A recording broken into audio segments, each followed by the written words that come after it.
চানখারপুলে গণহত্যা ও শিক্ষার্থী আনাস হত্যায় ট্রাইব্যুনালে পূর্ণাঙ্গ প্রতিবেদন দাখিল। আসামি সাবেক ডিএমপি কমিশনার সহ ৮ জন। বাংলাদেশ হয়ে সেভেন সিস্টার্সে যাওয়ার রেল প্রকল্প স্থগিত করল ভারত। শ্রমিকদের নিরাপত্তা ও রাজনৈতিক অস্থিতিশীলতাই কারণ। ঐকমত্য কমিশনের সঙ্গে বৈঠকে খেলাফত মজলিস। সংস্কারের মূল উদ্দেশ্য আবারও যেন ফ্যাসিবাদী শাসন প্রতিষ্ঠা না হয়, বললেন আলী রিয়াজ। এবং বিশ্ববিদ্যালয়ে ছাত্র পারভেজ হত্যার ঘটনায় ৩ জনকে গ্রেফতার। খাগড়াছড়িতে ইউপিডিএফের আস্তানায় যৌথ বাহিনীর অভিযানে আটক ৭।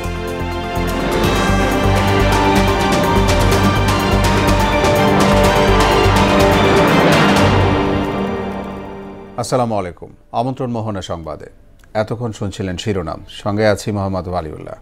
যাচ্ছি পুরো খবরে। ৫ আগস্ট রাজধানীর চানখারপুলে গণহত্যা ও শিক্ষার্থী আনাস হত্যায় ৮ জনকে অভিযুক্ত করে ট্রাইব্যুনালে পূর্ণাঙ্গ প্রতিবেদন দাখিল করেছে তদন্ত সংস্থা। জুলাই আগস্ট গণহত্যার এটাই প্রথম পূর্ণাঙ্গ প্রতিবেদন। দুপুরে আন্তর্জাতিক অপরাধ ট্রাইব্যুনালের চিফ প্রসিকিউটর তাজুল ইসলাম এক ব্রিফিংয়ে জানিয়েছেন, জুলাই আগস্টে রাজধানীর চানখারপুলে হত্যাযজ্ঞের তদন্ত শেষ হয়েছে। এতে সাবেক ডিএমপি কমিশনার সহ আসামির সংখ্যা ৮ জন। ৮ জনকে আমরা আসামি হিসাবে পেয়েছি। সেই ৮ জন হচ্ছেন ডিএমপির সাবেক কমিশনার হাবিবুর রহমান, ডিএমপির সাবেক যুগ্ম কমিশনার সুদীপ কুমার চক্রবর্তী, শাহ আলম মোহাম্মদ আক্তারুল ইসলাম সাবেক এডিসি রমনাজন ডিএমপি, মোহাম্মদ ইমরুল সাবেক এসি রমনাজন ডিএমপি, আরশাদ হোসেন সাবেক পুলিশ পরিদর্শক অপারেশন শাহবাগ থানা, কনস্টেবল সুজন, কনস্টেবল ইমাজ হোসেন এবং কনস্টেবল নাসিরুল ইসলাম। এই ৮ জনের বিরুদ্ধে তদন্তে তাদের বিরুদ্ধে সম্পৃক্ততার প্রমাণ, কমান্ড রেসপন্সিবিলিটি দুটো মিলিয়ে যারা সিনিয়র অফিসার তাদের নির্দেশ এবং যারা সরাসরি গুলি করে হত্যা করেছে তাদের ভিডিও সহ অন্যান্য প্রমাণাদিতে পাওয়া যাওয়ার কারণে এই ৮ জনের বিরুদ্ধে তদন্ত রিপোর্ট দাখিল করা হয়েছে। মানবতা বিরোধী অপরাধের মামলায় জামায়াত নেতা এটিএম আজহারুল ইসলামের মৃত্যুদণ্ডের রায়ের বিরুদ্ধে আপিল শুনানির জন্য মঙ্গলবার কার্যতালিকায় আসবে। সোমবার আপিল বিভাগের জ্যেষ্ঠ বিচারপতি জুবায়ের রহমান চৌধুরীর নেতৃত্বে ৩ বিচারপতির আপিল বেঞ্চ এ আদেশ দেন। আদালতে জামাত নেতা এটিএম আজহারুল ইসলামের আপিল শুনানির জন্য আবেদন করেন তার আইনজীবী ব্যারিস্টার এহসান আবদুল্লাহ সিদ্দিকী, আইনজীবী শিশির মনির। এ সময় রাষ্ট্রপক্ষে ছিলেন অ্যাটর্নি জেনারেল মোহাম্মদ আসাদুজ্জামান। গত ২৬ ফেব্রুয়ারি মানবতা বিরোধী অপরাধের মামলায় জামাত নেতা এটিএম আজহারুল ইসলামের মৃত্যুদণ্ডের রায়ের বিরুদ্ধে আপিলের অনুমতি দেন সর্বোচ্চ আদালত। আন্তর্জাতিক অপরাধ ট্রাইব্যুনালে আছেন সহকর্মী কাজী পাপ্পু। জানবো সেখানকার সবশেষ খবর। পাপ্পু, জুলাই গণ অভ্যুত্থানে গণহত্যা মামলায় এই প্রথম কিন্তু পূর্ণাঙ্গ প্রতিবেদন দাখিল করা হলো। চিফ প্রসিকিউটর ব্রিফিংয়ে কি বলেছেন সেই বিষয়ে জানাবেন। সেই সাথে আপনার কাছে জানতে চাই যে এটিএম আজহারুল ইসলামের মৃত্যুদণ্ডের রায়ের বিরুদ্ধে আপিল শুনানি মঙ্গলবার, এই বিষয়ে কিছু কি বলেছেন তার আইনজীবীরা?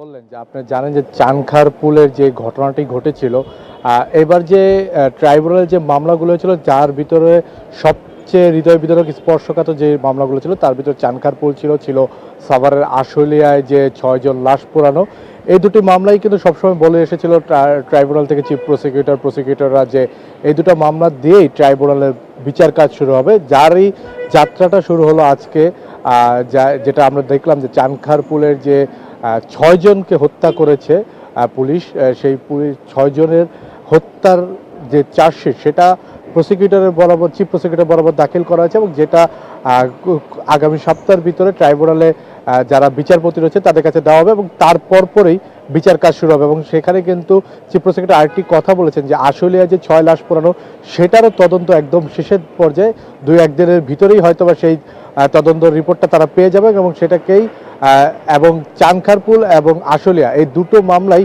একই সাথে হয়তোবা 19 এবং 20 আমি যদি বলি বা 2-1 দিনের ভিতরেই বিচার কার্যক্রম শুরু করবেন। এবং আরেকটি মামলা ছিলেন যে আমরা যতটুকু শুনেছিলাম যে শেখ হাসিনার তদন্ত রিপোর্টের কি অবস্থা, সেটা গতকালকেও তিনি বলেছিলেন যে 2 মাস পার হয়ে 3 মাস লাগবে, কিন্তু সেটারও একটা ধারণা দিয়েছেন যে হয়তোবা সামনের সপ্তাহের ভিতরে শেখ হাসিনার যে তদন্তটি রয়েছেন সেই তদন্তটি শেষ হবে। চানখারপুলের যে মামলাটি হচ্ছে সেখানে 8 জনকে আসামি করা হচ্ছে, যে 8 জনের ভিতরে 4 জন কিন্তু গ্রেফতারকৃত এবং আসামি হাবিবুর রহমান সাবেক ডিএমপি কমিশন তিনি কিন্তু গ্রেফতার নন, তিনি পলাতক রয়েছেন।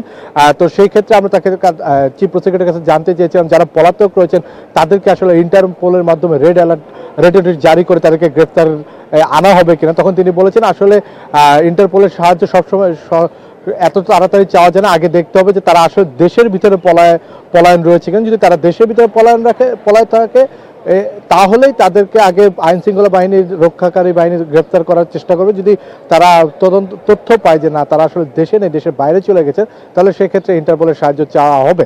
আর তখন আমরা জানতে চেয়েছি যে এই মামলায় আসলে শেখ হাসিনাকে এখনো রাখা হয়নি কেন। তখন তিনি বলেছেন যে আসলে পুরো সারা বাংলাদেশে এই যে 56,000 বর্গ কিলোমিটার জুড়ে যে নৃশংস হত্যা চলেছে ছাত্রদের ওপর জুলাই আগস্ট গণহত্যা, সেটার মাস্টার মাইন্ড মূল পরিকল্পনাকারী মূল ঘোষণাকারী কিন্তু শেখ হাসিনা, যার কারণে তাকে আসলে সব মামলারই আসামি করা হয়, প্রধান আসামি।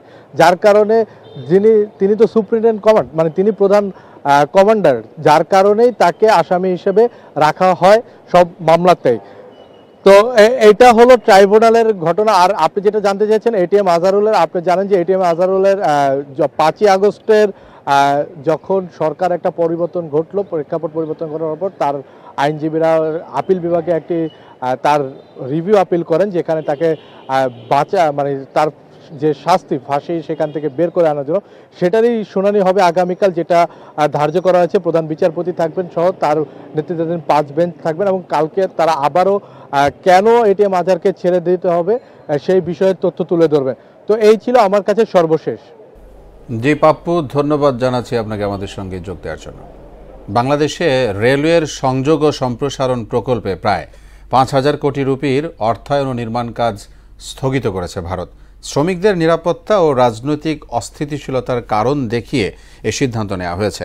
ভারতের প্রভাবশালী সংবাদ মাধ্যম দ্য হিন্দু রোববার এক প্রতিবেদনে এসব তথ্য জানিয়েছে। দ্য হিন্দু জানিয়েছে যে 3টি চলমান প্রকল্পের কাজ এবং 5টি আলাদা জায়গায় জরিপের কাজ বন্ধ রয়েছে। এর ফলে বাংলাদেশের রেলপথের মাধ্যমে ভারতের মূল ভূখণ্ডের সঙ্গে তাদের উত্তর পূর্বাঞ্চলীয় রাজ্যগুলোকে যুক্ত করার পরিকল্পনা থেকে সরে এসেছে। 4 দিনের সরকারি সফরের সন্ধ্যায় আজ কাতার যাচ্ছেন প্রধান উপদেষ্টা অধ্যাপক ডক্টর মোহাম্মদ ইউনুস। সেখানে তিনি আর্থনা সামিট 2025-এ অংশগ্রহণ করবেন। অধ্যাপক ইউনুস কাতারের আমির Sheikh Tamim bin Hamad Al থানির আমন্ত্রণে সফরে যাচ্ছেন বলে প্রধান উপদেষ্টার প্রেস উইং থেকে জানানো হয়েছে। সামিটে অংশ নেওয়ার পাশাপাশি কাতারের আমিরের সঙ্গে প্রধান উপদেষ্টার বৈঠক হওয়ার সম্ভাবনা রয়েছে। পররাষ্ট্র উপদেষ্টা মোহাম্মদ তৌহিদ হোসেন ও জ্বালানি উপদেষ্টা মোহাম্মদ ফাউজুল কবির খান প্রধান উপদেষ্টার সফর সঙ্গী হিসেবে থাকবেন বলে জানা গেছে। জাতীয় ঐকমত্য কমিশনের সঙ্গে বৈঠকে বসেছেন খেলাফত মজলিসের প্রতিনিধি দলের সদস্যরা। এই সময় রাষ্ট্র পুনর্গঠনে সংস্কার সহ নানা ইস্যুতে কথা বলেছেন তারা। কথা বলেন সংবিধান ও নির্বাচন ব্যবস্থা সংস্কার নিয়েও। এ সময় ঐকমত্য কমিশনের সহসভাপতি ডক্টর আলী রিয়াজ জানিয়েছেন সংস্কারের মূল উদ্দেশ্য আবারও যেন ফ্যাসিবাদী শাসন প্রতিষ্ঠা না হয়। এ বিষয়ে সকল অংশীজনদের সজাগ থাকার অনুরোধ জানান তিনি।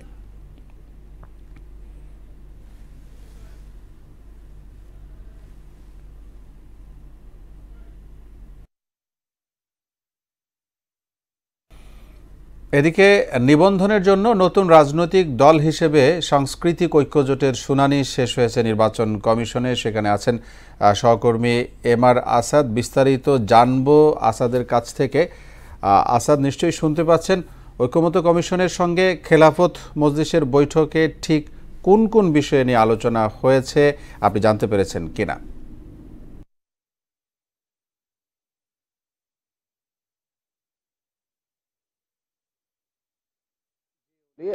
আমরা কিছুক্ষণ আগে আসলে জাতীয় সংসদ ভবন রেলি হলে ছিলাম এবং সেখানে যে আলোচনা হয়েছে ঐকমত্য কমিশনের সঙ্গে যে আলোচনা হয়েছে এবং এরপরে কিন্তু খেলাফত মজলিসের যিনি মহাসচিব এবং তাদের যে সিনিয়র নায়েবে আমির রয়েছেন তারা কিন্তু কথা বলেছেন এবং সেখানে তারা বলেছেন যে 166টি যে সুপারিশ কিংবা প্রস্তাব ঐক্যমত্য কমিশনের পক্ষ থেকে খেলাফত মজলিসকে দেওয়া হয়েছিল তারা সেগুলো আসলে আলোচনা করেছিলেন নিজেদের মধ্যে, বিচার বিশ্লেষণ করেছেন এবং এরপরে আজকে যে ঐক্যমত্য কমিশনের সঙ্গে তাদের যে বৈঠক ছিল সেখানে তারা 147টি যে প্রস্তাব রয়েছে সেখানে তারা একমত পোষণ করেছেন এবং যে 4টি প্রস্তাবে তারা আংশিক সম্মতি জানিয়েছেন এবং বাকিগুলোতে তারা তাদের আপত্তি জানিয়েছেন এবং তাদের মূল আপত্তিগুলো যে বিষয়গুলো আসলে তারা জানিয়েছেন সেগুলো যদি আমরা বিশ্লেষণ করি, যেহেতু বাংলাদেশ খেলাফত মজলিস একটি ধর্মীয় রাজনৈতিক দল আপনি জানেন, সেক্ষেত্রে তারা কিন্তু দুটি জিনিস নিয়ে মূলত তারা আপত্তি জানিয়েছে। একটি হচ্ছে যে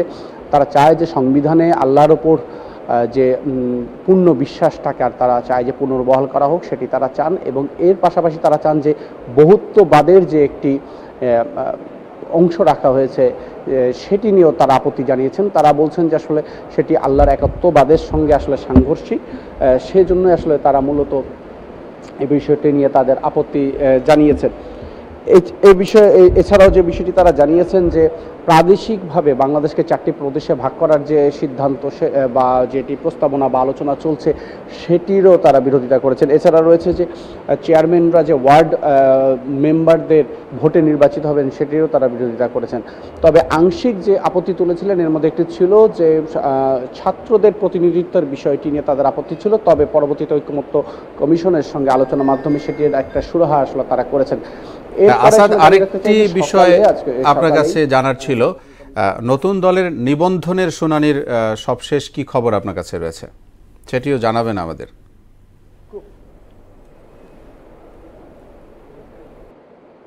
জি জি জি এবং সেটি নিয়ে যে সাংস্কৃতিক মুক্তিজোট আমি আপনাকে যেটা বলছিলাম সেটির যে শুনানি সেটি কিন্তু সকালে ছিল এবং সেটি কিন্তু সকালে হয়েছে এবং এর পরবর্তী যে ফলাফল চূড়ান্ত রায় সেটি আসলে আমরা কিছুক্ষণ পরই আসলে সেই জিনিসটা পাবো।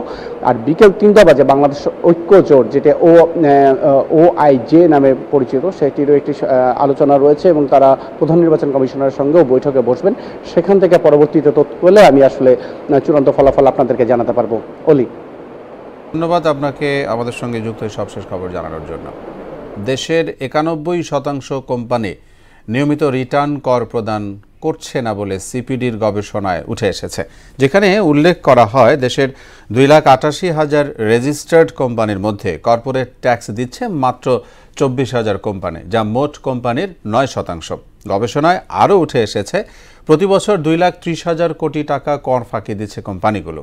এছাড়া 2026 সালের নভেম্বরে এলডিসি গ্র্যাজুয়েশনের ক্ষেত্রে কর ন্যায্যতার ভিত্তিতে কর্পোরেট করের ভূমিকা সংক্রান্ত গবেষণায় আরও বলা হয় ট্যাক্স আদায়ের ক্ষেত্রে এনবিআরের কর্মকর্তাদের দুর্নীতি কমানোর বিষয়টিও, যেখানে 45% কোম্পানির কাছ থেকে প্রতিষ্ঠানটি ঘুষ চেয়েছে। এছাড়া করের ব্যয় কমানো, কর ফাঁকি রোধ সহ কর ডিজিটালাইজেশনের উপর গুরুত্ব আরোপ করা হয় গবেষণায়।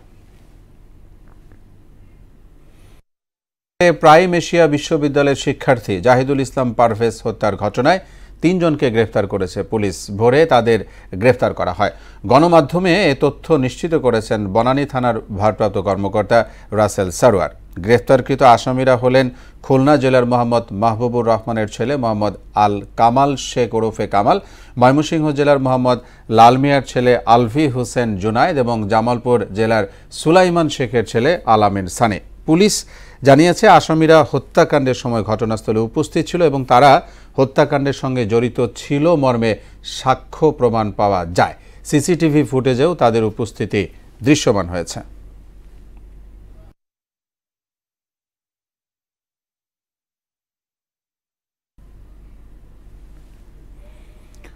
খাগড়াছড়িতে অপহৃত চট্টগ্রাম বিশ্ববিদ্যালয়ের 5 শিক্ষার্থীকে উদ্ধারে অভিযান চালায় যৌথ বাহিনী। সকালে জেলা সদরের দুর্গম ভাইবোনছড়ার সুরেন্দ্র কারবারি পাড়া ও পূর্ণচন্দ্র কারবারি পাড়ায় এ অভিযান পরিচালনা করা হয়। এ সময় ইউপিডিএফ এর একটি গোপন আস্তানায় সন্ধান পায় যৌথ বাহিনী। সেখান থেকে উদ্ধার করা হয় বিভিন্ন সরঞ্জাম, আটক করা হয় 7 জনকে। ঢাকাসহ সারা দেশে টানা 2 দিন বজ্রসহ বৃষ্টি হতে পারে বলে জানিয়েছে আবহাওয়া অধিদপ্তর। রোববার সন্ধ্যা 6টা থেকে পরবর্তী 120 ঘন্টার পূর্বাভাসে এ তথ্য জানানো হয়। পূর্বাভাসে বলা হয়েছে রোববার সন্ধ্যা ৬টা থেকে পরবর্তী ২৪ ঘন্টা চট্টগ্রাম ও সিলেট বিভাগের কিছু কিছু জায়গায় এবং রংপুর, রাজশাহী, ময়মনসিংহ, ঢাকা, খুলনা ও বরিশাল বিভাগের ২-১ জায়গায় অস্থায়ীভাবে দমকা হাওয়া সহ বিদ্যুৎ চমকানো অথবা বৃষ্টি অথবা বজ্রসহ বৃষ্টি হতে পারে। তৈরি পোশাক শিল্পে মন্দা কাটাতে নিরলস চেষ্টা চালিয়ে যাচ্ছেন চট্টগ্রামের উদ্যোক্তা ও শ্রমিকরা।